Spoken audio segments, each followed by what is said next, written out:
Hello again, and welcome to Fathoms Deep from Common Room Radio. I am Liz Stevens. And I'm Daphne Olive. And we're jumping in today to episode 4. But before that, we would actually love to take a little time to address some of the listener commentary that we've been receiving. And we apologize that we are, we record the show in advance because we are, on separate sides of the continent, or at least the country. And we want to make sure that should anything go wrong, we can get the show out to you every week. But because of that, some of these commentaries will come to you a week and a half, 2 weeks after we had the conversation. But we do want to address them on air. So Daphne, would you like to fill us in about some of the great things we've heard from our listeners this week? Sure. I mean, this has been so much fun because in our time, in our real podcast time, we've only been doing this essentially a week. So our first 2 episodes got us a lot of great comments from listeners. We had a lot of Eleanor talk.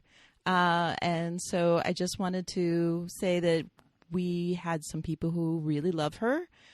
We had some people who really don't love her, both as a character and as a person, partly because of the way she's made and partly because of the things she does. So we wanted to thank everyone, and we promise to keep talking about her. That's right. Yeah, she is one of those characters that causes a lot of division among the fan base, which is always interesting, and largely seems to be pretty vehemently disliked. So that is very interesting. I also have problems with her, so that does definitely pop up from time to time in our conversation.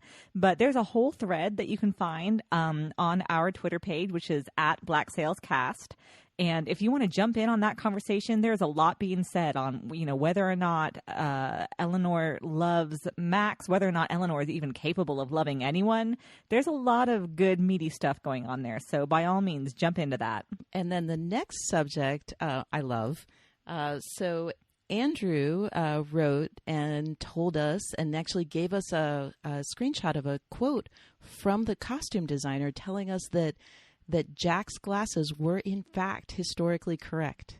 Which is so cool. That was a really neat little bit of information. It was great to have somebody share that with us and to take the time to find that article. Thank you, Andrew, for doing that. Yeah, that was wonderful. And even more fun is that Toby Schmitz, I guess, saw it. And then he gave us a little background, and he complimented the costume designers, which was lovely. And also he told us that Jack only got to have those glasses for one day, that he lost them on the first day that he got them, which had been a mystery to me because I was kind of missing the glasses later on. Yeah, and now I know why. They were a really great prop. I know. So yeah, fun times. I know. Like all good sunglasses, as you said, like all good sunglasses, they get lost quickly. So, and the next thing is something that we definitely want to put some thought into. Was that we had 2 listeners who compared Randall to a Greek oracle, like that. Tying into the idea that this is the Odyssey for Flint, bringing up Randall's role as that of a Greek oracle. And to be honest, I want to think more about that. I'm just not. I didn't have time to really, dig into that idea. Process that. It's a big idea, and it's a great idea. I loved what Kelly said. Kelly emailed us. She's emailed us a couple of times with brilliant insights. A lovely lady, and she has said that the role of an oracle was that they would give this answer that was so vague that what the person wanted to hear, that they filtered the answer through that and would proceed anyway. And we definitely saw that in episode 2, where Randall said the stuff about thieves, and different people read what he said different ways. So there's a really interesting idea. It's a very compelling argument. I really like it. It's very smart. So, and I also just want to thank everyone who talks about Randall because, I made it clear. I want to hear what you think about Randall. I have my own thoughts about Randall, which I sadly won't be able to really get into until somewhere in season 2 because I don't want to spoil anything. So we'll get there. And the last thing actually was also from Kelly, and I love this little bit. This was she gave this as a postscript to one of her emails. Yes, this is a great little nugget, and I like it. Go ahead. This will become the official headcanon for Fathoms Deep. Certainly it will, because we needed one for this scene. It was very problematic, and she just answered it, and perfectly. So she decided that the Blackbeard brothel scene was a marketing technique on the part of the brothel owner, and that Noonan. Ron Noonan, right? Exactly. That everyone gets a little Blackbeard special to start them off, and that'll keep them coming back. So that's there's right. Not Your first really, one's free, kid. Yeah, there's nothing in the show that really supports that, but it works much better than any other explanation, so Absolutely. we'll take it. Yep, I like it.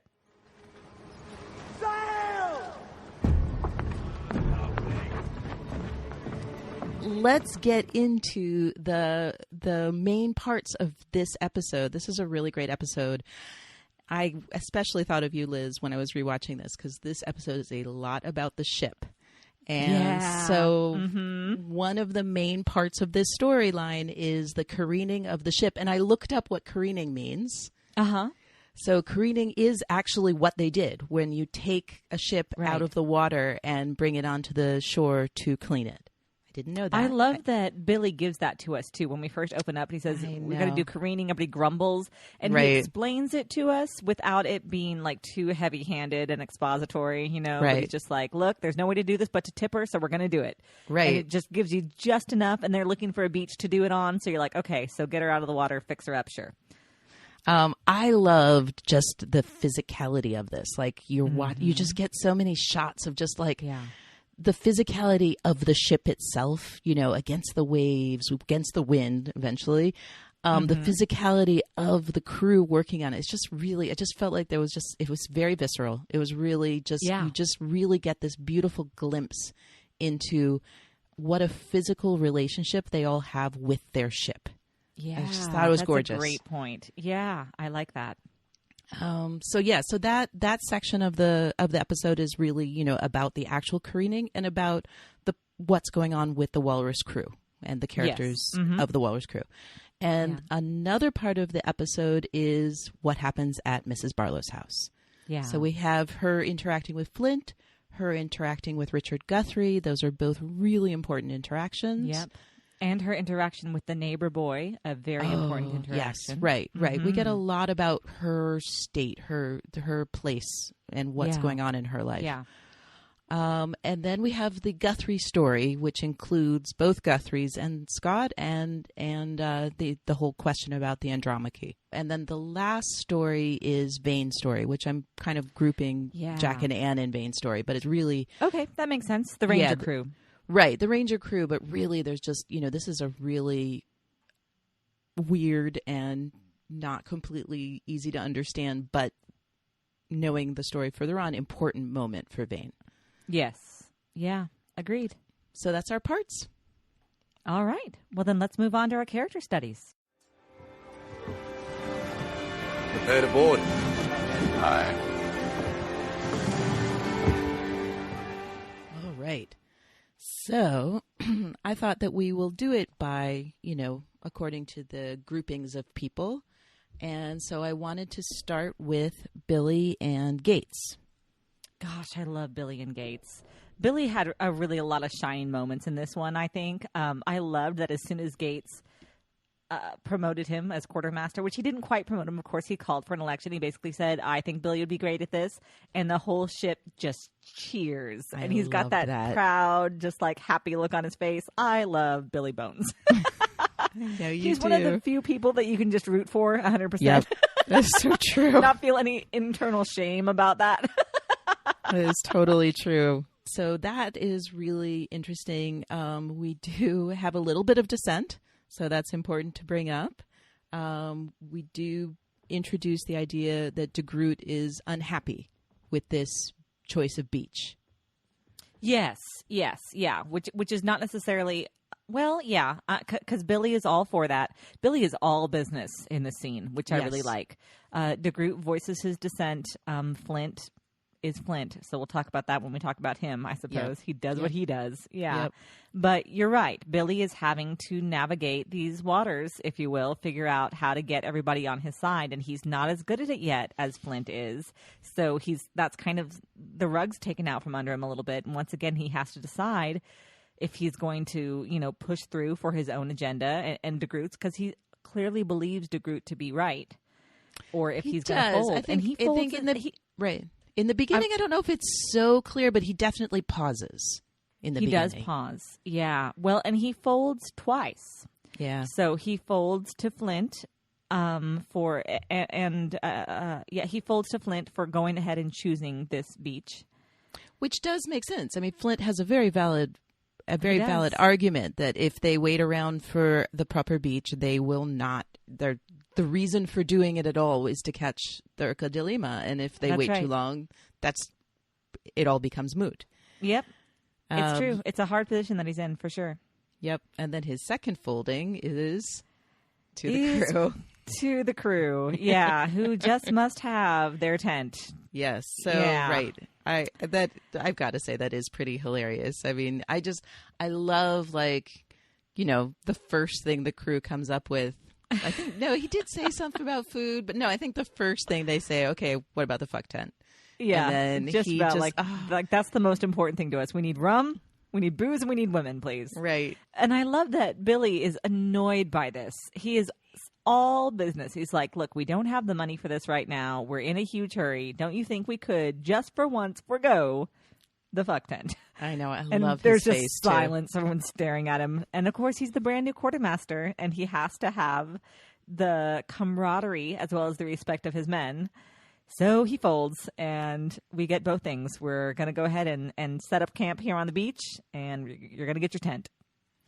And then we get to see, once we're on the beach, when Flint comes to the beach on his horse and he starts talking to DeGroote, and DeGroote says, I've never seen a crew work this fast. And you see Billy in there working with them. That's right, which is so important, that he is working as hard and as sweaty as anybody else. And that's why everyone is letting him lead the way, because he's not sitting in the shade drinking out of his pewter tankard with Flint. He is out there working with the best of them. Yeah. Right. And I mean, and it was interesting. I mean, DeGroote is obviously a pirate that's been doing this for a really long time. And he says he had never seen a crew work that fast. So that was pretty cool. I love that little moment of giving Billy his due. Now there is, we'll get to the flip side of that in a second. But before that, when they're all standing, when there's a point where Billy and DeGroote and Gates are standing together, and DeGroote's grumbling still, and Billy says, I trust our captain. And then we immediately go to our flashback of him and Morley back on that ship, back on the deck at night, and we get the rest of that conversation, and that is haunting. I love how much we get to see Billy doubting himself in this episode. Like, he's doing his job so well, but he's doubting himself, and no one sees it except Silver, who does in fact see it, which is also fascinating. Yeah. I just wanted to talk a little about that conversation. I know that's kind of about Flint, but I feel like it's mostly about Billy, like the fact that he hears this story. So Morley tells him the story, which is basically like, he says, I trust him. And then he's remembering why he shouldn't. Right. He's remembering this story that should have made him think really hard about whether or not he can trust the captain. Because the story was about them supposedly going after a great haul. Right. But really, it turned out very similar story, but really it was very and all that risk for nothing. Right, exactly. And Morley brings up that Flint's gift is that he always knows just what to say to push us harder. And he really brings it home, because he says people died for this other merchant ship, and there was nothing really there for us. It was not a great haul.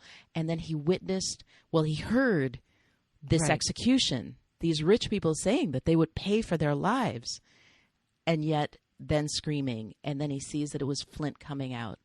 And that's the moment where he says to him, we got to the shore, and he went up to this woman that none of us knew, and he just said, they're dead. And that's what he said. He said to him, you think you trust him, you think you know him, but if you don't know about the Barlow woman, you don't know anything. And so that's when we learned that Billy's really like, we saw in his face all this confusion on the deck when they were talking about the careening, but now we got what's behind it. Yeah. And, you know, I love when Gates comes up to ask him about that, you know, and he says that, no, you did what you did because you trust the captain. You know that his way is best. And Billy says, no, it's because I'm afraid of him. Yep. And now we know why. Yeah. I know. I feel for Billy. And again, you know, this is where this thing about him being the audience surrogate really, I mean, it's like, this is where we're supposed to be. Because we don't know what to think of Flint. And we find ourselves rooting for him for reasons we can't understand. Even as he does all of these horrible things, we can't help but want success for him, but want him to find his way through all of this. It's so interesting how they've done that. Yeah, it really is. The last thing I wanted to bring up about Billy was the fact that the ship did fall over. You know, there's that moment where he finds the two guys and he's not happy with, they tied it to the wrong tree, which and he says, yes, you know, the wind matters. came up. Right. He says, yes, it matters. And there was this moment where like maybe the wind had come up. Like we already knew that this beach was dangerous. Maybe that one tree wouldn't have made a huge difference, but I feel like the show's implying that it did. Yeah, and absolutely that it did. And so this is a moment where we say, you know, we've kind of gloried in this relationship that Billy has with the crew, but perhaps, you know, this is a moment that I felt like was like perhaps he trusts them too much. Like, I felt like this was like a little bit of a criticism of his approach. Like Flint doesn't trust them at all. That's a really good point, Daphne. That's very smart. Yeah. So again, I mean, I just, you know, I feel like this is a show that will beautifully cast shade on anyone, no matter what, when you're rooting for them. Yeah, that it will. But in a way that makes them even more sympathetic. You know, that's the beautiful thing is like you so feel for Billy because he made these choices. He had them moving quickly. And then he so blames himself at the end. Yeah, he sure does. Also, Gates calls him son. I just love that. Yeah, that is good too. I love the Gates and Billy relationship quite a lot. It's really good.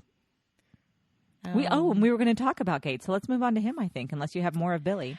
There's not a lot of Gates in this. I mean, pretty much all the Gates we get is in relation to Billy, except for the first scene. Did you want to talk about the first scene? Yeah, we have to talk about that first scene where he is in the captain's quarters and he's alone.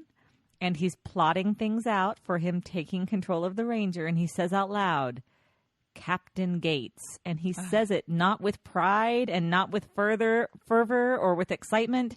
He says it with absolute doubt and almost self-mocking, right? Yeah, absolutely. Yeah, he has dread. And he shakes his head at himself for saying it.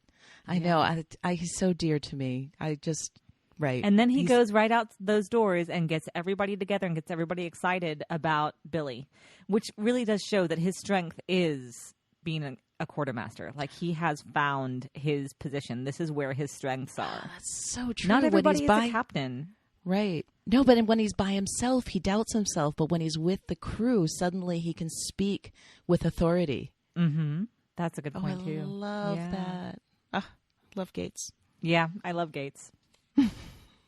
Thank you for making Gates gifts, by the way, since they're so hard to find. I know, Keep up the hard work. I'm gonna work on more of those. Okay, so the next person I want to talk about is Silver. So I guess actually I put this down as Silver and Flint because, you know, they got a lot of time together. They do. We first saw Silver when, was it Flint who said that they were getting a couple of pigs for the cook? Yes. And Silver looked decidedly uncomfortable and nervous. Yeah. Which was great because I wondered about that when he jumped right aboard ship saying that he was a cook because, first of all, there's no reason for him to have learned how to cook almost anything. And secondly, making yourself eggs and toast in the morning is quite different from making meals for 40 or 50 men who have been working hard all day. So far, he seems to have been getting away with it. I don't know if he's just been making soup for a while or because they've been on shore, everybody's eating up at Noonan's or what's going on.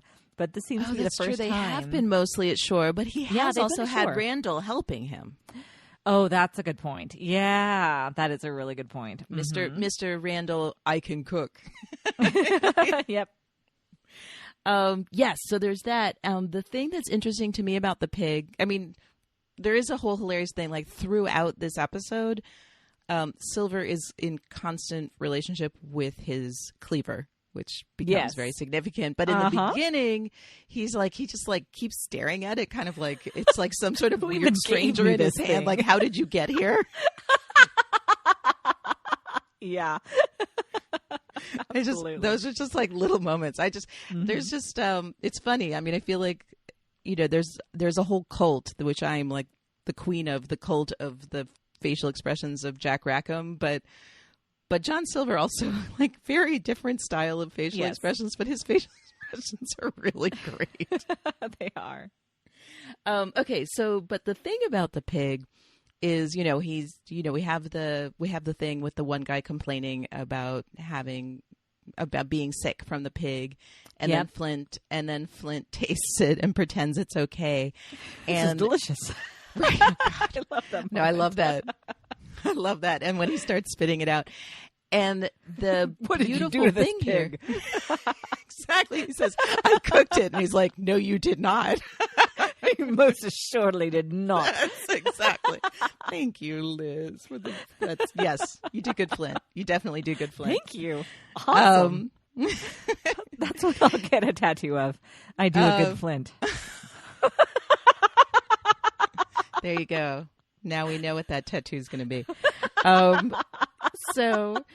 But the thing I love is that this is actually, I think this is really important, this whole thing with the pig, as funny as it is also. Right. Because you see Flint help Silver. He hates Silver. Not only that, but he does hate Silver. And also, has Silver confessed to him yet that he lied about being a cook? Oh, I think now is when he confessed. I think this is the time. And I don't think he ever did. It, but he just kind of catches on.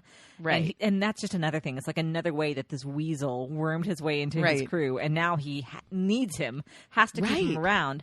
But also, and more importantly, I would say, needs his crew to be happy. And a well-fed crew is a happy crew. So build them their fuck tent and give them their roasted pig on a spit. No, that's so true. Yeah. But he needs him on so many levels because he needs the crew not to know that he lied about the page.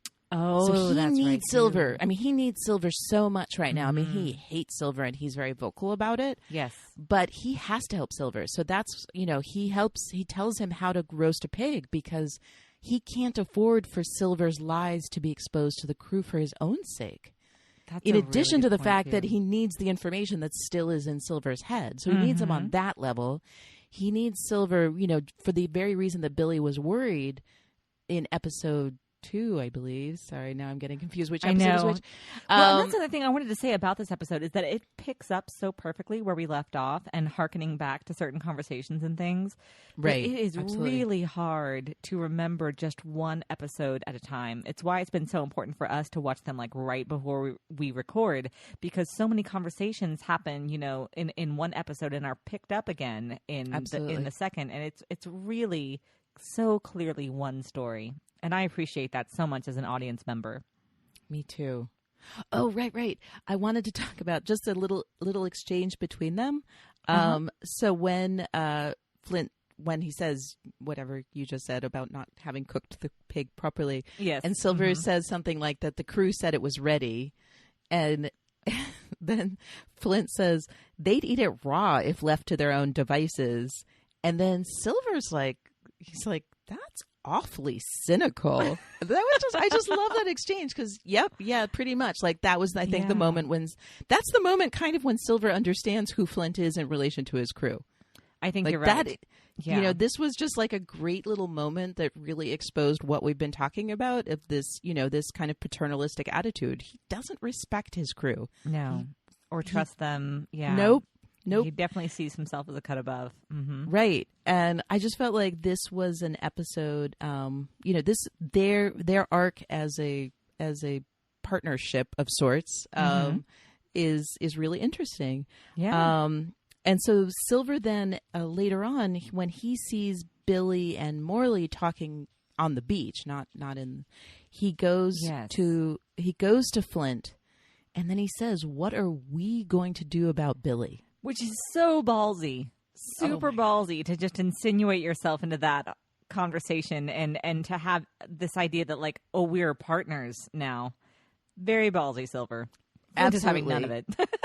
Right. There's no so we. this is an interesting thing, because now, we had declared Silver, and he had declared himself a coward in the beginning. Yeah. But he's not. He's that might have also been like a way of disarming people. Like maybe I think actually Kelly also brought this up that he's he's making his move all the time amongst these people who are really dangerous. Yeah. And we know how dangerous Flint is. We established that in the first episode. That's right. Yeah. But then he says, so Flint gets really mad at him. He's like, don't try to turn me against Billy. I trust Billy and I don't trust you. And then if you don't mind, I will quote Silver, because this is perfect Silver. Mm-hmm. He says, "Trust me. I'm purely in this for myself. And you know this. I've no reason to tell you anything but the truth." And this is something that I wanted to talk about later on in the themes, but I wanted to just say, like, Silver, he has gauged the situation with himself and Flint so perfectly. Yeah. He can say this because he knows that Flint knows that their interests align. Yeah. And this is a moment, like, you wouldn't say that to someone who had a reason. If somebody had different interests than your own interests, then that line would never work. But he knew it would work because he knows exactly what's going on with Flint. Mm-hmm. And I love that Flint says, trying to play me against my own crew will not help your cause. Like, he sees Absolutely. right through Silver. And yet. And that's really important, too, that they are equals. Right. And right. yet, yeah, and that's true because you see it both ways. You see where Silver absolutely understands that Flint is manipulating people to accomplish his own end, but is also drawn into it a little bit. And Right. then you see Flint, where he's, absolutely knows that Silver is being manipulative for his own gain, but also buys into it a little bit because they're both has no just choice. so good at it. Right. Well, and they need each other. They're very they evenly already matched. They already need each other. Yeah. Silver needs Flint for his survival, and Flint kind of needs Silver for his survival, not necessarily his bodily survival, but his survival as captain. Yeah. But the interesting counterpoint is that even though their interests are aligned and they need each other, again, Silver makes no bones about the fact that the reason Flint can trust him is because he's completely selfishly motivated. Right. Yeah. He wants his gold just as much as Flint wants the gold. Yeah. But Flint wants the gold for all of them. I mean, that's the difference, is that Silver says, I am completely selfishly, you can trust me because you know what my interests are, and my interests are exactly what you think they are because I only care about myself.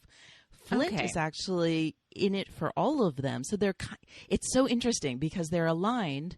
They have to work together, and yet they completely come from opposite perspectives about why they need this thing that both of them need. So I have a question for you then. Sure. If Silver is only in everything for his own gain and his own self-interest, why does he approach the tipping ship with the cleaver? That's a really good question. We're going to I was going to just get to the tipping ship, so maybe we should just move on to the tipping ship because everyone surprises me a little bit on that, but I think that it all works. I think they all manage to surprise us without breaking character. Exactly. Right. Yeah. Thank you. Sure. Thank you for the language help. Right. Okay. So before we talk about the tipping ship, we should just touch on Morley and Randall. Like, we have a really touching scene between them where Randall is in the tent with his kitty cat, Betsy. That's right. Betsy. And Morley comes in, and up until now, we haven't had a lot of good experiences with Morley. Like, he's mostly That's right. He's been kind of an ass. Yeah. Right. But, I mean, we understand him. I mean, Sure. I can understand him being pissed off and not at all happy with Flint as a captain. Right. But So an antagonist, we'll put it that way. Mm-hmm. Right. Exactly. But we have this lovely moment between them where Morley's telling Randall to move over, and Randall says that he didn't bring Barnacle, which I guess I don't know like actual barnacles, the food. I think he means an actual barnacle to feed to the cat. Right. And Morley just instantly says, "Oh no, I'm so sorry." Like, and he goes away. Like, this was supposed to be his break. Yeah. And well, that's what they would have been doing though. Careening the ship is scraping off all of those barnacles because they're going to slow down the ship. So if they get it completely smooth and then pitched and tarred or whatever they do, it's going to get better speed in the water. Yeah. So so I guess he was supposed to bring some for the cat, but I love that moment when Morley, he's just like, "Of course, I'm so sorry. Let me go get that thing I promised you for your cat." It was really lovely. It was nice. So this is important also for the ship falling over. So we have the wind, everything goes wrong. The ship starts falling over. And they did this really beautifully when we started to see the sand crack around the palms and the creaking, and there was so much foreshadowing. For the whole show, we knew this was going to happen. From the very beginning, when Billy says, "No, not that tree, and they say, it's fine. You know that this is going to happen. But they really built the suspense beautifully. Yeah, they did. And without, did you notice without music? Yes. It was without about music. Too. It was just the creak of the ropes. I know, like it's that. totally true. There was a lot of portions of this episode that didn't have music. Mm-hmm. So much so that sometimes when it came back in, it felt abrasive. Or it did to me anyway. Oh, and I love Bear McCreary. I love what he's doing. Please do not hear me saying anything against Bear McCreary. Only that in this episode, because we had so many moments where we just heard these nature sounds, the surf, the creaking of the ropes, even the ship creaking in the wind, that sometimes when the music came back in, because it was that, what did you say the instrument was that he's using? I don't know what he used there. I don't remember, but it's that thing that sounds like discordant bagpipes almost. Right, the hurdy-gurdy. Hurdy-gurdy, that thing, yeah. So when that came back in, it kind of actually took me out of it just for a second.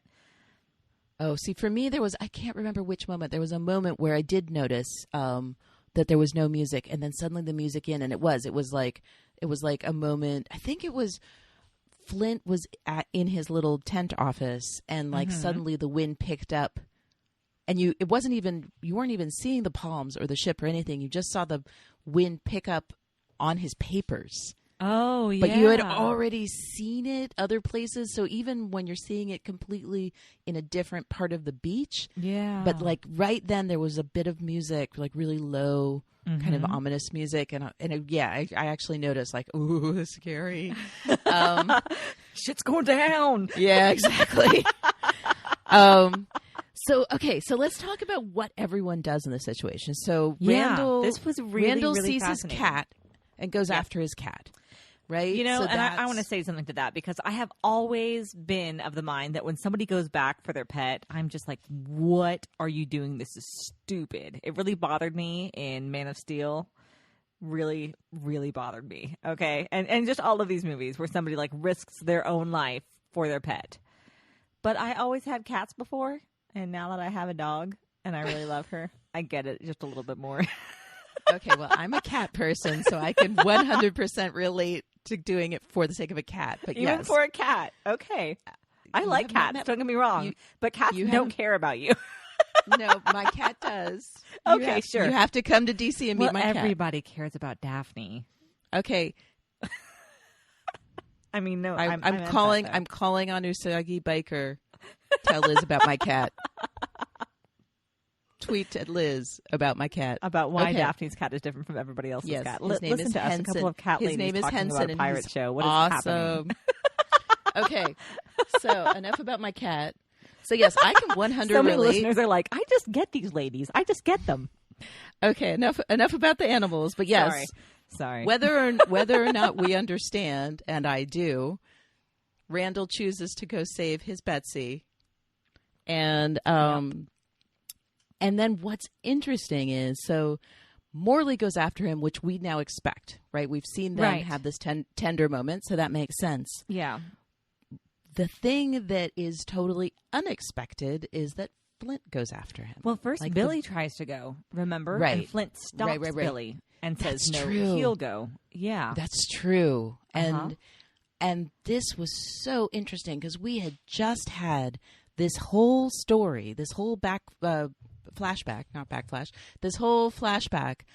to tell us about how Flint sees the crew as expendable. Yes. And Flint doesn't care. He'll do what he wants. And if portions of the crew die for some agenda that has nothing to do with their own interests. So completely in contrast to that, Flint goes under that boat. Yep. And tries to save Randall. And so it's Flint and Morley. So we have the two people who have been, on two sides of Billy's moral dilemma. And then Silver goes in, and Silver, for me, this was just a moment of just Silver being practical. He's fast on his feet. He thinks quickly. Yeah. He has his cleaver in his hand. But he can have that thought. He can think this cleaver, might be able to get Randall up from under that boat. But he can keep that thought to himself without actually taking the risk of running that direction. Right. Maybe that's true. He needed Flint to get out from under that boat. Right. And if he didn't believe Flint was going without Morley, then he had to help in whatever way that he could to make sure, again, that they eventually get to the Urquidolima. No, I think that makes sense. That makes more sense, I think. And I was just thinking about Flint and why Flint would go for Randall. And I remembered that when Billy first meets Silver and takes him downstairs, he said Randall used to be quartermaster. No, he used to be the bosun.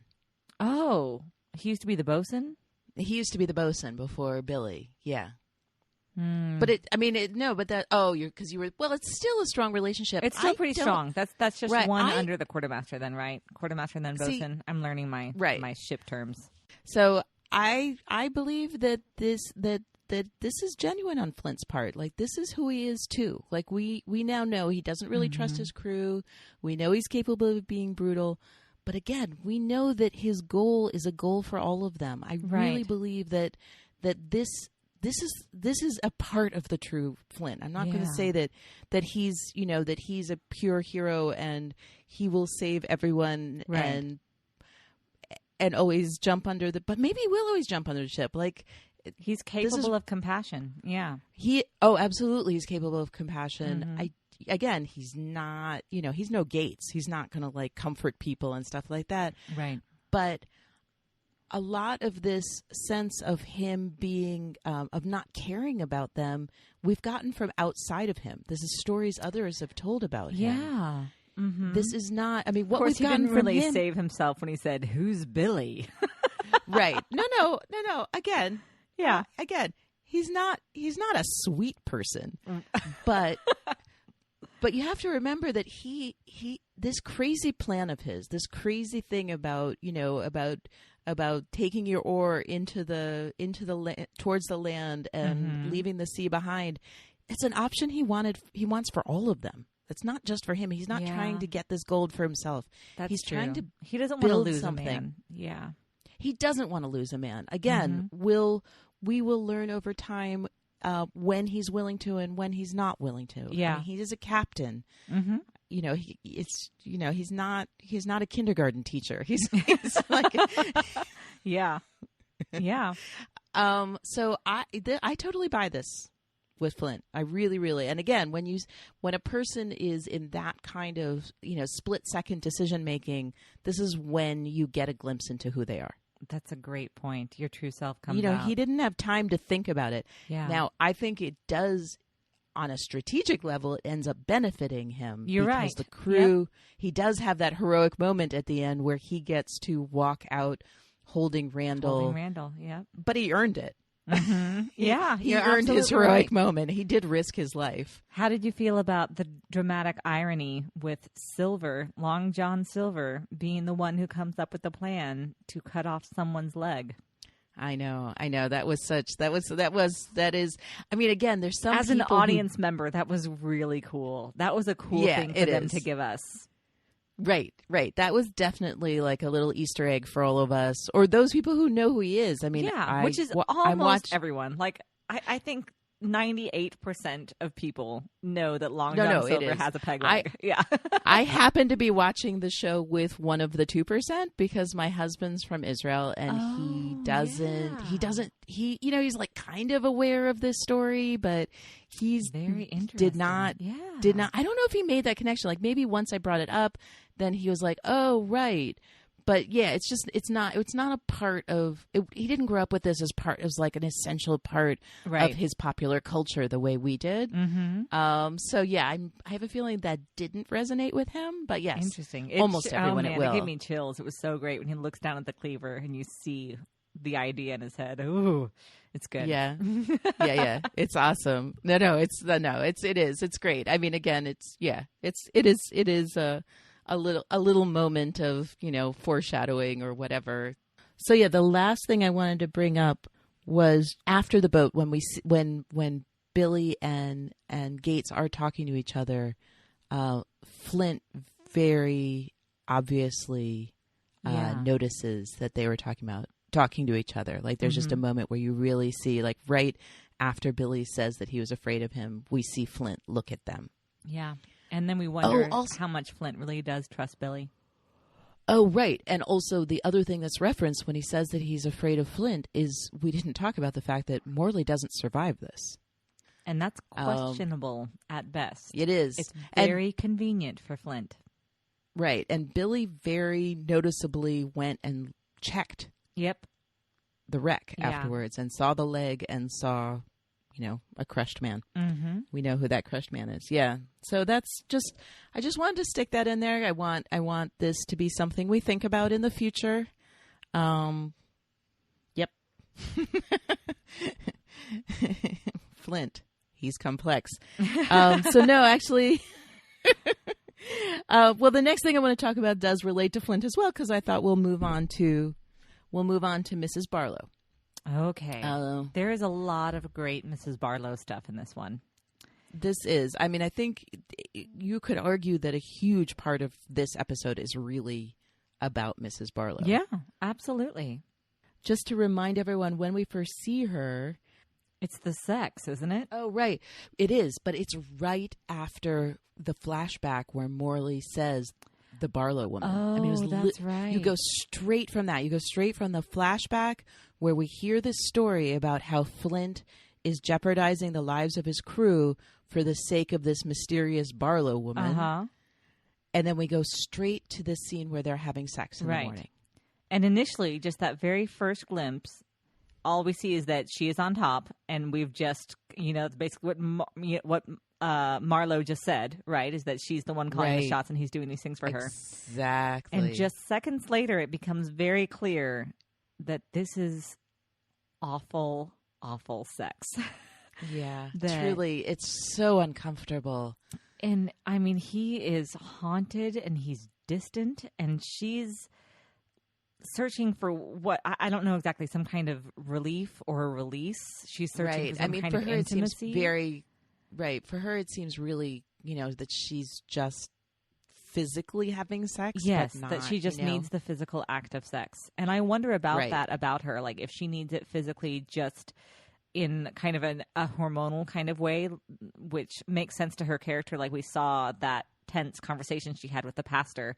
And when she quoted Song of Solomon, like she's obviously a very sexual person. So she may just be, meeting her body's demands at this point. Except that when she finishes, she leans over him and there are tears in her eyes. And I know. Yeah. And he can't quite bring himself to put his arms around her. It's just his arm just hovers over her, but he doesn't hold her. And he's like staring into the distance the whole time. He never looks at her. He's just staring into the. It's so. Yeah. It's so sad. It's sad. And I mean, and we saw in the last episode, we saw how they were partners, but not really like affectionate with each other. Yes. But this is a different level of distance. Yeah. They're really driving that home for us to see the distance between the two of them. Mm-hmm. And then she brings it up and she says to him, why are you upset with me? Yeah. If you're upset with me, I wish you would just tell me, is what she says. Right. Yeah. Right, exactly. And then he brings up the book. And so, I think it's pretty obvious that he's talking about the Marcus Aurelius. The Marcus Aurelius, all those books on the shelf, and you pick that one. And he is pissed off about it, which we saw in the door. He looked pissed. But apparently this is the first time that they're actually having the conversation about it. But he seems right, and we didn't know when he was in angry. the door. It was unclear what he was angry about. Yeah, absolutely. Right. It could have been anything. Yeah, she knew. Right. She looked guilty though, and she knew that she was in trouble. So it was very interesting that he brings that back. And she has that very strange and confusing line about how that book was something that I shared with Thomas. Right. And I found myself forgetting him, and I don't want to forget. And I just missed him, and I missed that time in our life before he was dead. Right. I love, she says, perhaps because I'm no longer willing to bury it on a shelf and pretend it has no meaning for me. Mm-hmm. Which is obviously calling Flint out on what he has done. Uh-huh. Absolutely. And it's just so interesting because it so obviously has meaning for him too. I mean, why would he be angry otherwise? But we have no idea why. It's just, and I love this. I mean, now you and I both have watched the whole thing. We know a lot more about both of them, but I love how they just, it's there. The tension, the emotion of their argument is there, but they're not giving us the details because they wouldn't need to give each other. They know the details. Right. We don't know the details. They give us just enough to feel like maybe we have a glimpse into what this might be about. And I have to admit that the first time I watched it through, I was a little bit frustrated with it because they didn't give me enough. Because it was hard to understand what was happening. Like my best guess was that he was jealous of this continued intimacy that she had with her husband. And that's a very good guess. And that's the best that I could do. And then when she called him out on, this life that we have here doesn't feel like living at all. Right. And you see him really hear that. And he gets up and he says, things will get better here. And he gives her a kiss on the forehead. Is that right? Yeah. This is the first time we really see tenderness between them. It is. That was it's the first time we see him touch her purposefully. Right. And I mean, it's the first time we really see another side of his face. I mean, this is the first time I felt like it was the first time we really see him be a man, not just be Captain Flint, but be a man who's responding to a person. Yeah. To a person he cares about, obviously. Right. Yeah. For whatever reason, this woman can get through to the interior more than other people can, but even she has to fight tooth and nail for it. Right. But, and it's so, I don't know. I can totally understand how that would have been unsatisfying for me. The puzzle of that is just, I love that. Oh yeah, you like the puzzle? Yeah, okay. I love when a character is an enigma, but that there's so much obviously there. I don't want someone to just be kind of vague and weird and abstract. That sort of character I don't enjoy. But I feel like his performance, I mean, certainly the writing and definitely Toby Stephens' performance, you want to know what's there because there's obviously so much there. Yeah. He has so much going on inside of him that I believe it's all there and that I will unlock it. Yeah. So that I think that's the difference. You know what I mean? I don't know if I'm explaining it well enough. Sometimes a character's just, you just don't get enough information. Yeah. That's or one they're thing. just but confusing. Or they contradict themselves, and that's very different. Right. But that's the worst. Yes. Right. I feel like he just feels so tangible to me. Flint feels like a real person that we just haven't figured him out yet. Yeah. And I feel the same way about Miranda too, which is why I was willing to wait. Even though I felt frustrated, I was still willing to wait to hear their whole story. Right. Which we won't talk about today, but well, we'll get into a little bit of it actually when we talk will. about her. Oh, that's her true. And Guthrie, yeah. Let's talk about the stone throwing because she did make this thing. Right. She did say. I mean, it's a huge thing that she said that it doesn't feel like living anymore. And then the next time we see her, she's gardening and this kid, and she's trying to be nice to this little boy. Yeah, and we see her just enjoying the sun on her face. I know. Yeah. Right. And she is somebody who wanders into her garden, and you get the feeling that this never happens, besides on Wednesdays when Pastor Lambrick shows up. Oh, that's so true. She I didn't even think about that. True. In a way, at first. Yeah. Right. And says, you can help me and if then you want. I know. It was so sweet. And she like tried to remember who he is. And then he starts throwing stones at her and calls her a witch. And it's just so lonely. I'm always so, the sex she had with Flint was lonely. Yes. She expressed her loneliness. And then we have this situation. And she got a very with this vague boy. answer from Flint. As much as we love him as audience members, for Mrs. Barlow, that answer wasn't worth anything. Things will get better here. Right. And we get the sense, we know what he's been doing. He's not enjoying himself because, he doesn't seem to enjoy himself very much, but he's struggling. He's at least has occupation. Yeah. Yeah. And all she has is gardening and playing the harpsichord. Right. Which are great activities, but she's living in isolation. Yeah. Mm-hmm. Yeah. And so, it's just terrible. I'm just very sad for her throughout this episode. Well, and you think her one companion is Pastor Lambrick, and their conversations show us nothing if not the fact that they're completely different people. And they call, and she is this church that she's going to is Puritan, and Marlowe calls her like this Puritan woman or whatever. Right. But you get the sense that she doesn't fit there either at all. But it's the only option that she has for community in this place. Right. Like, she can't just go hang out at Noonan's. That's not not who she is. Yeah, she'd be more lonely there than she is at home. And she's getting closest to the civilization that she remembers and that she misses is going to be at church, because at least they're talking about big topics and big themes. And maybe she disagrees with them, and maybe she enjoys the disagreement and enjoys calling them to the carpet on stuff. But at least it's a discussion about something other than rum and the weather and the newest spoil that was taken. Right. And then we see her actually have a moment where someone connects with her late in the episode. And that's Richard Guthrie, of all people. What do you think of that? What do you think of that conversation? I'm very interested to hear your perspective, because I've seen it twice now, and both times I have trouble understanding what is happening in that conversation. Okay, well, I'm happy to talk about. We haven't gotten to Richard Guthrie yet, so we haven't talked about his whole activity in this episode, which is also large. But that's okay, because all of our listeners have watched the episode. So right, that's true. So this interaction really strikes me, because the first thing he does, and again, we've all seen Richard Guthrie. Like, he's a player. He's very smart. Yeah, we understand why he was ruling this island. Yeah, he plays everyone in this episode, and we can get into that in a little bit about him and Eleanor.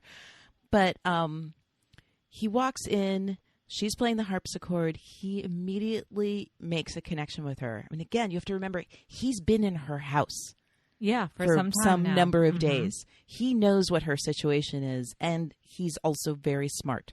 So he knows exactly how to approach her. He has a goal, but although, didn't you feel that when he first brought that up, like what the music was, didn't you notice like a little eye roll from her? That's what I saw, was that she was irritated with, again, somebody else insinuating into her space and saying, "Oh, I understand you and your situation," when she felt so misunderstood. Right. No, I don't think she likes him at all to begin with. I don't think that's, because they did have, I was going to talk about this in relation to Eleanor, but, he's not a pleasant person. And the last time she saw him, he was like saying all this stuff he was saying this really obnoxious stuff about Scott having been his slave. Oh, yeah. And that he like educated him, and that educated his daughter, and look where that got him. Yeah. Like, she's not into him. Right. But he's... Yeah. But again, this is the first time we've seen, that's not true. I guess we saw Flint gave her the book, but he's trying to make a connection with her. Yeah, you're right. He's not landing it, but he's trying to make a connection with her. So the next thing he does is he exposes that he knows who she is. Yeah. And he calls her Mrs. Hamilton, which, we had already seen the hint of that with the painting. Mm-hmm. And I just wanted to bring this back and to the idea of gossip. She had said the name Thomas, too, when Thomas was still alive. And he said Sir Thomas Hamilton. So we also knew that he was right. But we don't know if he heard that conversation. But for us, that makes the connection. Yeah, but for us, it helps us to really say, okay, that... Yeah, all of these dots are connecting. Yeah. Right, absolutely. So for us now, we know that but the thing that was interesting is that, right, he says Sir Thomas Hamilton, so we make that connection to Thomas. And what he's doing then is he's telling her a story that he is saying is her story that is essentially gossip. So he's basically like, remember in episode 1, this whole idea that that gossip is the way that civilization keeps us in line. Mm-hmm. He's essentially using gossip against her now. He's telling this story about Sir Thomas Hamilton that he knows because he knew his father, and he knew this story about his wife who was the cheating kind, and how his wife had an affair. A torrid affair, he says. A torrid affair with his best friend. Affair, yes. Yeah. Super gossip language. It was gossip language, yeah. And it was very pointed, I thought. Yep. So with his closest friend, and that Thomas Hamilton went mad with grief and then took his own life in the asylum. Yep. So this is the story that Richard Guthrie tells to Mrs. Barlow. And she looks so pained to hear the story she tries, retold. Yeah. Right. She tries to tell him that he's mistaken, but I think, she gives that up pretty quickly. So Louise Barnes gives an excellent and really nuanced performance to Miranda Barlo. And it helps me to engage, even though I get confused and I'm not quite sure what's happening all of the time, which usually frustrates me a lot. I want the answers and not as many questions, so I might be different from you in that way. Right. But she keeps me so engaged because she seems so real. So she's reacting. She doesn't confirm the story, but I think her reaction does confirm it. Yes. But we can't know for sure. I mean, it's just such a fascinating interaction because he's telling her this story and she's reacting to it and she's not confirming it. But really his goal here is to free himself. But what he offers her is freedom for herself. And he says that basically through his connections, he can get her, and he uses the civilization word, which is I always notice when I always notice when somebody uses that word. So he said that he's offering her a way back to civilization. He calls it a return to civilization. I wish to help you. He uses the exile word. He says this exile, can't be a good life for you, and I'm offering you a way back to civilization. And and he implies that his connections in Boston could, give her a new life, and that in Boston, unlike in London, what part of the story he says that the way he had heard this story of Thomas Hamilton's wife and friend is that they ran away together, that they ran away partly partly out of shame, because they were worried about retribution. Yeah, that's right. Partly out of shame and partly to avoid retribution. Mm-hmm. Right. So this is all, we're just getting a lot of information. We don't know yet if it's totally reliable information, but we're getting a lot of information about these two mysterious characters that we know so well, and yet they're still totally mysterious to us. And so what he says is, he doesn't say, we don't hear his plan, but he says, I'm offering you a way out because I think you can do the same for me. And how do you feel about Miranda Barlow's reaction to that? It seems very cloudy to me, is why I say. Like, I can't understand. I can't see whether or not she is tempted by this offer. And then she brings in Pastor Lambrick. Why does she do that? We don't know why, but in my eyes, that was how we know she accepted the bargain. Because when she brings, and again, her just bringing him in wouldn't be a sign that she accepted the bargain. But the fact that the first thing Richard Guthrie, what he talks to Pastor Lambrick about is how to redeem himself. And he says, I'm going to get these pirates off this island. He's like, I know that I'm the one. He wants redemption? What? I don't buy that he wants redemption, like moral redemption. But he wants out of the hole that he's dug for himself. Right. I do. I mean, he seems to be saying that what he's putting on the table here is to get rid of them, which is obviously what Pastor Lambrick wants. because Pastor Lambert represents the citizens of Nassau that are not related to the pirate world, the people in the interior, not the coastal people. So the fact that Richard is making an offer to Pastor Lambert, again, we don't know what he's asking him for, but the fact that she brought him and the fact that that's what he's saying now, I feel like is saying that basically the three of them are now making a deal with each other. I'll have to keep watching to figure out what that deal is, because I do not remember, if I'm honest. I'm sure it'll come up, but I do not remember. Yeah. I remember so much of future episodes, and then this is cloudy to me, so it's a weird moment. Right. This is one of those moments where I worry a little bit about my knowledge and not spoiling, but I really looked at this scene for itself. So listeners, I'm sorry if this feels like a spoiler, but I looked at it really hard to make sure that the evidence for what I just said actually is in the interaction. Yeah. Okay. I mean, it's the fact that Richard says he's going to get the pirates off. I mean, he's changing the rules of the game right there. Like, he's saying, we can talk about him soon with him and Eleanor. Like, he played one game in this episode with Eleanor, or pretended to play one game, and now he's showed his other hand. Like, he flipped that on itself because he wanted to undermine Eleanor. And now he's making a deal with them. Whether, again, we can't know. I mean, the only thing Richard Guthrie has shown us basically in this first 4 episodes is that he's a pretty horrible person and completely not trustworthy. Right. And we knew that before we even met him because Eleanor talked about it. For sure.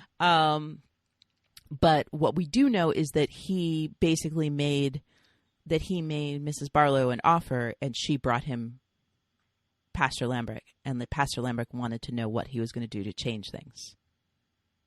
So to me, that feels like, a deal was made. Yeah. Some sort I of think deal. you're right. We don't know the deal. We don't know what the deal is yet. Okay. We just know it involved, possibly an escape from this life for her, which, again, I feel like this whole episode was really setting up why she would want to escape. Like, this is a bleak existence. It is a very she's bleak living existence, yeah. And so she said why that. She would take and she's right. And it's not just that we think it's bleak. She thinks it's bleak. Right. Yeah, she said as much. That's a good point. Yep. Right. Yep. Okay, so let's move on to now how Richard Guthrie interacts with his own daughter. That's a great story. It is messed up, too. So, yeah. Okay. I grouped together Eleanor and Scott and Richard Guthrie because, they're just one happy family, the three of them. One unhappy family. So first we have Hornigold complaining to Mr. Scott about Eleanor and saying that the captains are really concerned about what she just did by taking Vane's crew away from him. We can understand this. And then Eleanor's response to that is, fuck Hornigold, fuck the captains, and fuck anyone else who doesn't like how I run this place. So that's Eleanor her, for you. Her, there she is. Right. Yep. Well, that's her initial position. That is her initial position in this episode. She gets a little comeuppance here.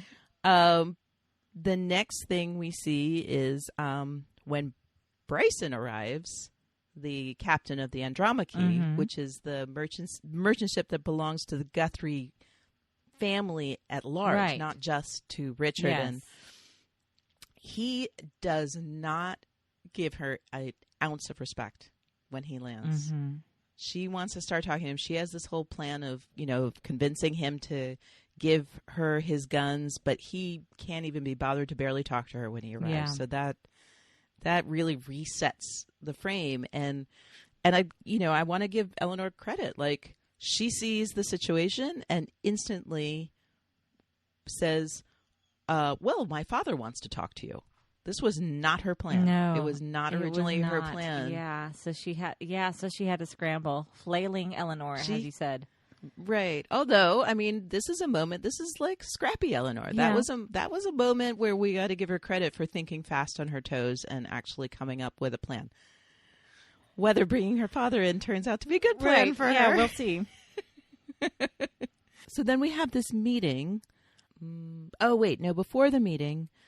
we have a really important moment with Scott where he wants to make it clear to her that she needs to not try to force Bryson. Right. And he says that a move against Bryson is a move against the Guthrie holding company. Yeah. And then he says to her, I never ask anything of you. This I must insist on. Tell me you understand. Right. So this is an interesting way. I like Mr. Scott so much. I know. He's so dear. And he cares about her so much. And it's, I think we're far enough along that I can talk about this juxtaposition. I mean, I feel like this is Eleanor and her two dads. Yeah, but it seems to me that she never shows the least bit of affection or respect for either of them.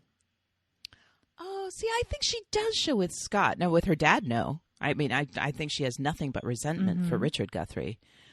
With Scott, you know, they have the moment in the brothel where, like, he's scolding her, and then she says, you know, has him look at her bruise and says, how bad is it, you know? Yeah. She has her way with, I mean, I do think, affectionate. It's a weird relationship. It is a weird relationship. He is a person enslaved to her family. Yeah, and that's how she treats him. And he, for some reason, has this kind of like Carson and Lady Mary from Downton Abbey thing going on. Oh my where, goodness. Yes, yeah. that is exactly what it is. Right. And again, that is and the perfect I'm comparison. Of, you right. know, I'm kind of team Mrs. Hughes on this, where I'm like, I don't understand why you like her so much. She's awful.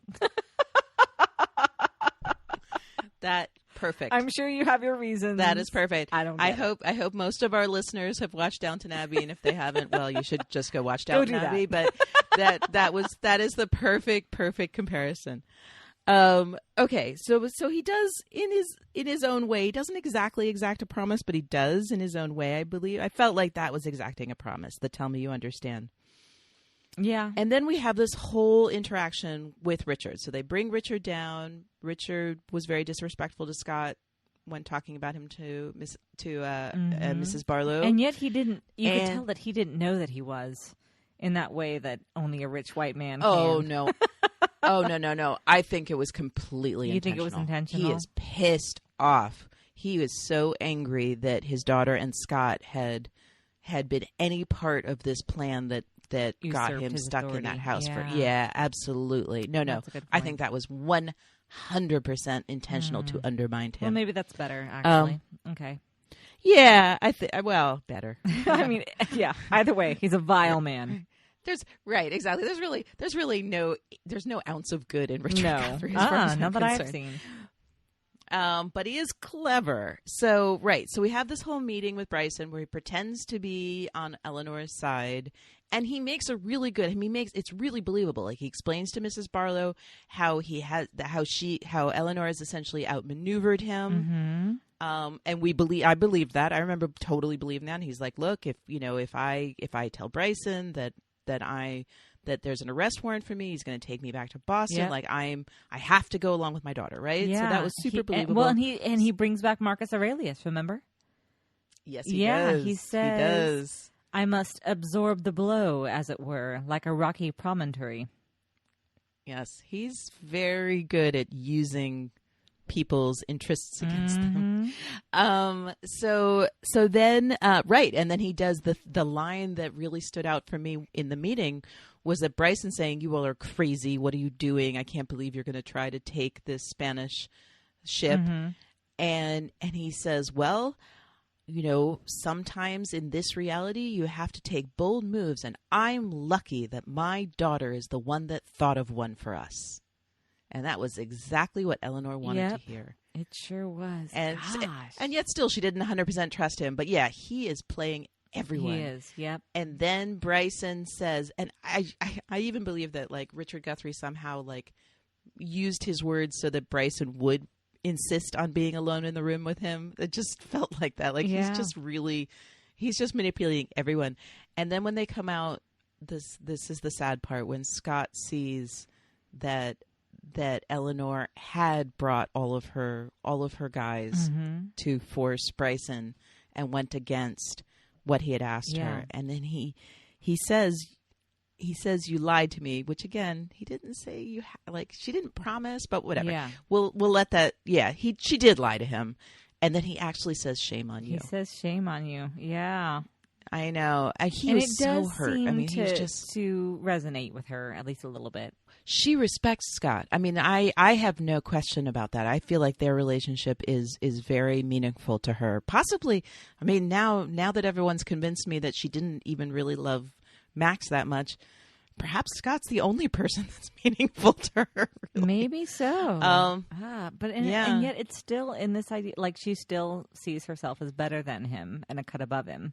And then we see Richard talking to Scott. And he manages to convince Scott to betray Eleanor. Yeah, by using his affection for Eleanor against him, which is absolutely just, as her father, with this whole like, you and I, we're her father figures. We have to look out for her. We have to save her from herself.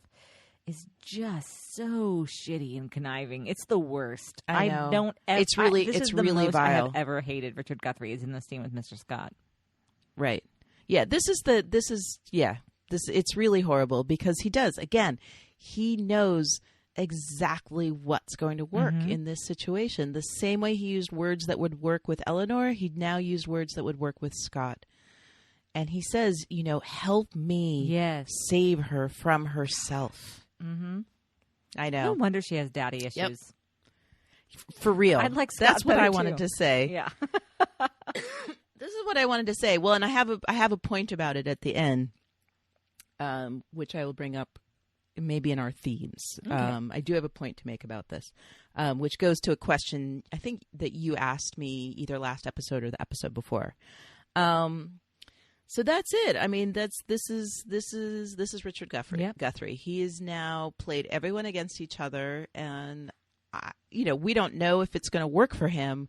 We do know that he now, he managed to make Eleanor believe that it was going to work for her, that he managed to get Scott to betray her so that the Andromache gets to keep its guns. And maybe he's making a move to get himself off the island. Yeah. It's not really clear what he's trying to do with Mrs. Barlow. He's working hard though. He said, yes. He said to Scott, he said, "Don't worry, I have a plan." But he never said that plan's going to be good for you or Eleanor. No, he sure didn't. Yep, but he does have a plan. The worst. Yep. All right, so I feel like we've covered the Guthries Definitely. for now. Yeah. Yay! We can move on to the Ranger, to our fun pirates. Yeah. Except maybe they're not so fun right now. Yeah, this is the least that I like Charles Vane is in this episode, where he is just wallowing in his misery and his opium, and Jack Rackham says that line about, this crew needs a captain, so if you find him, let me know. Oh, yeah, I know. And we get another fuck you, Jack. We do. We really we do kind of need to pay attention and see if we get one of these every episode. I know it does become a joke of sorts. Yeah. But we did get one this episode. Well, we do have something interesting with Vane's, like this weird specter that is haunting him of this huge bearded guy. So there's something about his past that's haunting him that's coming up, but we don't know anything about it yet. Right. I think the first time you see him, it could just have been some weird opium dream. But yes, we do by the end start to figure that out. I wanted to talk a little about Jack's, predicament. Okay. He says to Vane, I've been trying to figure out anything that will help us. And then we see him trying to convince another captain to sell their goods for them, and that's not working. And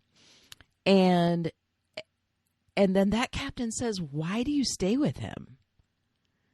And afterwards, when they're talking, says, "Yes, seriously, why do you stay with him? Why, And Jack says, "Well, I'll bet you've gotten some offers from other crews, but I've gotten none." Well, and he says that really sweet line to her, too. Well, of course you have. You'd be an asset to any crew. Right. And he says it like it's nothing. Know. Yeah, and she doesn't even seem to necessarily hear it, but it's a very sweet thing to say. Right. Because Jack. Yeah, he's pretty great. And he says, "The only assets I have are my wits." Yeah. which, you know, he just proved that wasn't working out so well for him because he just lost his crew lots of money and lost his captain. You know, that's not getting him anywhere. Right. Yeah. Right. So he's not. He's has no assets right now, basically. Yeah. And then we have the interaction. Noonan comes out and gets mad at them about Max, and then Anne is angry with him. So I wanted to bring that up. Yeah. Mm-hmm. And he doesn't seem to understand it. Yeah. Are you mad at me about no, the whore? He doesn't. He says, right? Yeah. Right. And he definitely argues against it because he says, you know, we have all of 8 people on our crew still, and we're trying to keep those. Keeping them around is Max. Yeah.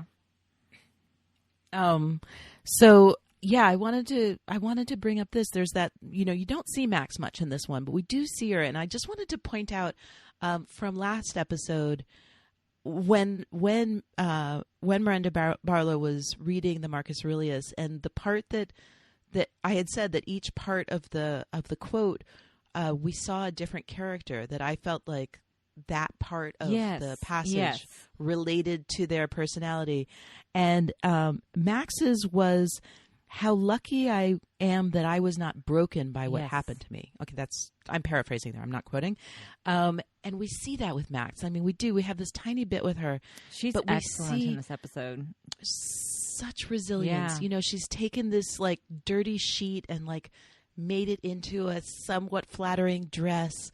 She's trying to convince the crew. That, but yeah, she absolutely did.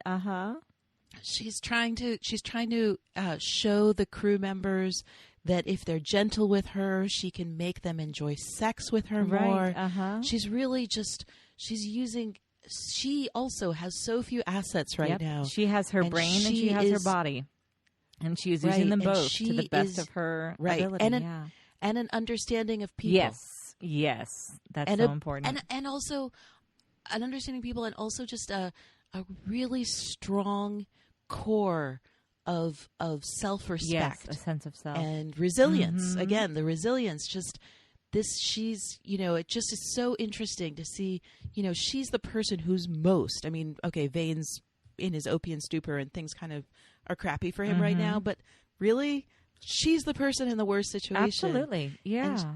And look at her trying to make the best situation for herself that she can with the almost nothing that she has. Absolutely. I just wanted to have a moment to like. No, all respect to Max. And what's even more heartbreaking about that is that then we see when, you know, the last guy comes into the tent that none of that is worth enough. It's not enough when it's pitted against just someone who is just simply bigger and stronger and more vicious. And brutal. Yeah, and brutal. Yeah, brutal and vicious. And it resonated with me a lot because of all of the... Is it Brock Turner? Is that all the stuff that's going on? The rapist guy? Yeah. Like, you can't get away from that in the news at this point. And we're seeing, and of course, you know, this episode will be released a little bit after the fact, but there's a lot of that on social media right now.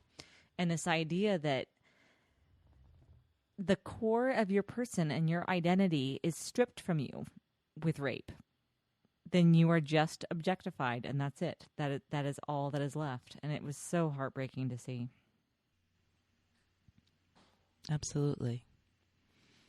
And this very much affects, we get a little snippet of seeing how this is affecting Anne. Yeah. Yeah. And it's the first time we see Anne, if you will, that we really see how much she is a woman first. Right. Like, that's such really a huge see her part of your identity. Yeah. And it starts to fight with, you know, am I... Like, how does she line up her piracy and her badassness with also being a woman? Well, this is the first time we really get a real shot of her face. Like, when you hear Max inside of the tent screaming, this is the first time we got a proper close-up of Anne. I think you're right. I did notice that. Well, yeah, and then when they're in the see her street, face. too, we see more of her face also. Right. And it's the first time because she's always been lurking underneath that hat and all the hair. Right. Exactly. So I believe that the tent part is before the street part, and yes, you see it is, how definitely.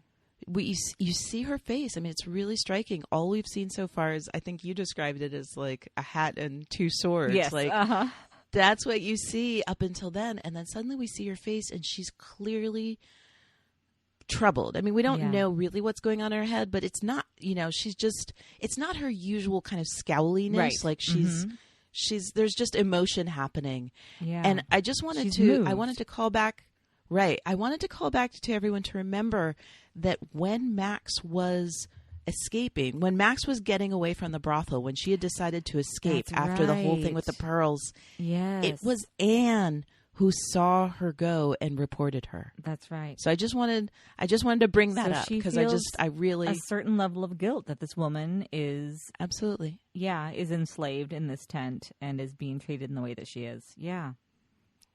So that's just something that we should pay attention to. Mm-hmm. And I think it's really it's a good moment in the show when we get to finally start to see Anne and not just see this person with swords. Yeah, because I was waiting. So yes, I definitely agree. Mm-hmm. Okay, so now we can go back to Vane. So he's picking fights. He's all beat up. He's doing opium. He's in a stupor. He's cursing at Jack. Okay, that's actually something he does normally, but yeah, right. That's normal. But he has this crazy dream. I'm not a big fan of dream sequences most of the time. They have to do a lot. They better do their character work really, really well, or they just waste your time, usually. Oh, goodness. I was so hoping that you were going to have a lot to say about this dream sequence with him and Eleanor. I have some things to say, but I wish I had more understanding of it. Yeah. It's not great. Okay, well, I think it's a not misstep great. really it's really in not. the writing. I obviously we have to understand. Yes, he's down on himself, but I don't think there was any question about that he was still hung up over Eleanor. So we're finding that too. I do like that she has this kind of ethereal quality. So we see her as he sees her. Like she says, I could never be second to anyone. I could never be lesser. And he says, that's why I loved you. See, that was the one thing I loved. That's the one thing. And I wish that they had just, honestly, the whole dream sequence could have been that. You must have known I couldn't be lesser than you. And that's why I loved you.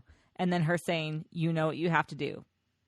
End scene. That's true. Needed. That would have been great. Yep. I think they're trying to do something about the fear thing. I do want to talk about that for a second because this is also one of my favorite character things. The I love you just the way you are moment, which this is just. Oh, okay. So this idea of him having a safe space to be vulnerable, although Eleanor Guthrie is not a safe space to be anything, so I don't quite understand. But I just no.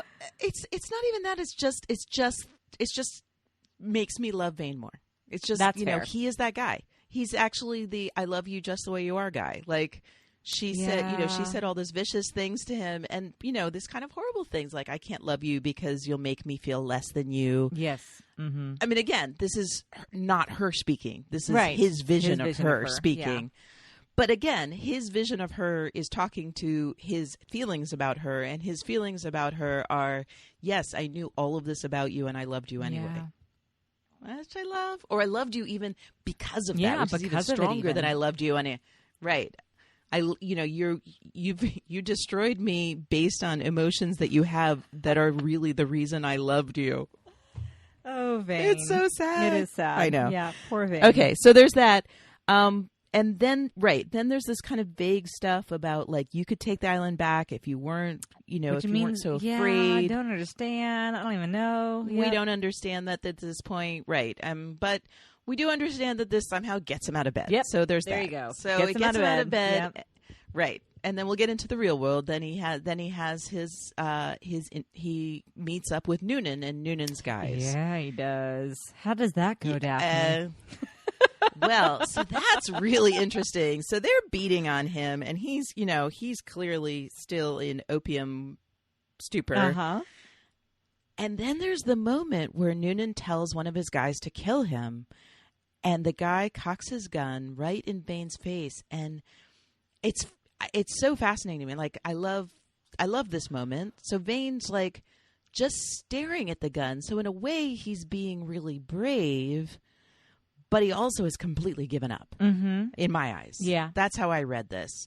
So it was just an interesting thing. Like if Charles Vane was ever just going to give up, that's how he would do it. He would do it by facing a barrel of a gun without flinching, and then the gun misfires. Yep. So that's it. Then that was the turning point, and then we just see Vane be Vane, and he just kills everyone just straight up, just steps on the guy's neck. Yep. Either breaks it or chokes him out. Either way, complete badass. Yeah. Right. And fabulous. I'm not a person who like really, really gets into fight choreography, but I've got to say there are moments like this where I'm just like, this was pretty cool. It was pretty cool, right? Yes. It was just really creative the way he like used their own weapons against them and stuff like that. So he snaps out of this in full force. And that was kind of glorious. And we don't know what he's going to do now, but whatever it is, he's going to be Charles Vane again. That's right. So he's Charles Vane again. Thank goodness. Because wallowing, opiate-induced Eleanor dreaming Charles Vane was kind of a wanker, if we're all being honest. Yeah. No, he was, and mostly he was kind of boring. Also boring. Like we need you to be Charles Vane again. That was not my Vane. Yeah. So when you find him, tell me. I agree with you, Jack. Yeah, right. We need the captain back. That's so true. Jack was speaking for all of us. Right, as he tends to do. Yes, that's true. Right. Not the first time and not the last time that Jack's going to say something that is really what we're all thinking. All right. So I think that covers all of our characters. Let's move into the big themes. Ready to guns! Full complement! So I feel like we really talked about the content of all of the themes this time in the character studies, but so I'll just go over. Sure. Yeah. So the themes that I had prepared for this were one, conflicting stories. Yeah. I did have one thing that I wanted to talk about. So we have Richard's version of what's going to happen with Nassau, which is when he says to Scott, you knew that this place was never meant to last. Like he said, this was a place where Eleanor could be strong and you could be strong or important. Matter is what he said. Where she mattered and where you could matter. Right. Yeah. But he says, but this was never a place that was meant to last. So I thought that was interesting. And then the flip side of that is Flint is when Eleanor comes to Flint's tent, basically to kind of complain about Scott and her dad. Right. But, I don't know what I'm doing, Flint. Tell me what I'm doing. I'm sorry. I'm supposed to be nice about Eleanor. I'm trying. I'm really trying. Yeah. No, you don't have to. You don't have, you be how you feel about Eleanor. Okay. It's all good. I have the she quote, comes to actually, Flint's tent. if you don't mind. Oh, okay. I've got it right here. Yeah. He says, nobody will believe it's possible until we show them. But when that day comes, you know what they'll say? They'll say it was inevitable. And Eleanor was so reassured by that, which I really liked. That she was so reassured. But then it was followed by the ropes creaking. Did you notice that? That's immediately? True. That's and true. the whole ship. I didn't think about that. Which I think says a lot. Yes, we have the tension. So is the future of Nassau something that was never meant to last, or is the future of Nassau something that we will later say was inevitable? It is certainly precarious. So we'll find out. Precarious. Yeah. But you're right. It's a much bigger thing that they're talking about. Right. Well, and there is the element of the actual history. Right. Which I don't know. So I'm going to go ahead and live blissfully, waiting for Jonathan Steinberg. And So you're ready to go like travel to Nassau and have a Pirate Republic be there right now? Sure. Could be. There's a cruise I'd sign up for. Awesome. Liz is a true believer. Okay, so we've got that tension in narrative. Again, our theme of storytellers, conflicting stories of different storytellers that influence and inspire people or scare the shit out of them. However you want to look at it. So, right. So there's that. And then the other thing, the next thing I wanted to talk about was the issue of alignment. This whole question of whose interests are aligned with whose. Yeah, and who's on whose side. Yeah. There's a lot of shifting sand. There is exactly shifting sand. And they've got the boat tipping. These writers know what is up, Daphne. Yeah, through this so whole true. this just occurred to me that through this whole episode we're watching this boat and all the ropes straining and it's about to tip, and the same thing is happening in all of the relationships. The ropes are straining and the winds are picking up and things are about to tip. All right, you did it. That was the essence of the I theme. did it. There you go. I love that. I love that. Shifting sands and tension. That is exactly what's going on with that boat. So I just love them. I'm just going to go over them real quickly. So we have Miranda and Flint, who we had believed were aligned, There's and some now we kind think of partnership, and yet here she is essentially choosing Richard Guthrie's way over Flint's way, and that's surely going to lead to conflict. So Eleanor and Scott had been aligned. I mean, they disagreed, but we always felt like they were on the same page until now. Yes. Richard is the key. He's the thing. He's the instigator that has used whatever problems there were in those two alignments to work against each other. And then on the flip side, we see Flint and Silver, who were not aligned but had to be, and actually stepped into line with each other. Like their interests were aligned, but by the end of the episode, they were much more partners than they were in the beginning. Yeah, that's a good point. I like it. And then that brings us to the big question that I actually really want to have be a theme we look at even briefly in each episode, which I really think we have established in the 4 episodes that one of the big questions of this show at this point is, who is Flint? Yeah. Yep. He is still a mystery to us. Like, maybe we got a little of his backstory just now. Maybe we didn't. Maybe we know. And maybe he's what? You know, the guy she had a torrid affair with and ran away. That's it. That means nothing to us. Right. Yeah. No, that isn't very meaningful. And we're just constantly like, this episode, we got to see him be heroic. Yes. We've seen him be brutal. We've seen him be someone who aspires to be a king over people. We saw him very tactical with Eleanor there, and also again just like wielding that power of speech that he had, and how he greets her, to our endeavor and to success close at hand. Right. Yeah. Exactly. So I really, in my eyes, every single part of this person that we don't understand makes sense. I don't feel like any of it conflicts in a way that makes him unbelievable. No, it just makes him compelling. I completely agree. Right. And then we get him at the very end of the episode. That's how we close out, is that we see the Andromache, and they're looking, and I love that they recognize the ships from so far off at night. It's like, that's the Andromache. And then Gates says, she's riding low. She didn't unload. Gosh, they know their stuff. I know. They totally know that stuff, cool. And I love that too so much. And there's that question, well, what are we going to do now? And Flint says, get them back. And you're like, I can't wait for episode 5. And I believe him. Yeah, I totally believe him. I absolutely know. One way or another, we are getting those guns. It's so exciting. I love it. I know. If there really couldn't, I mean, what a great way to end an episode. Great. We're just like, yes, please. Can I have the next episode? I'd like to see I don't you do care that if it's now. 1 a.m. What happens next? Absolutely. So speaking of, let me ask you, Daphne, what was your favorite part of this episode?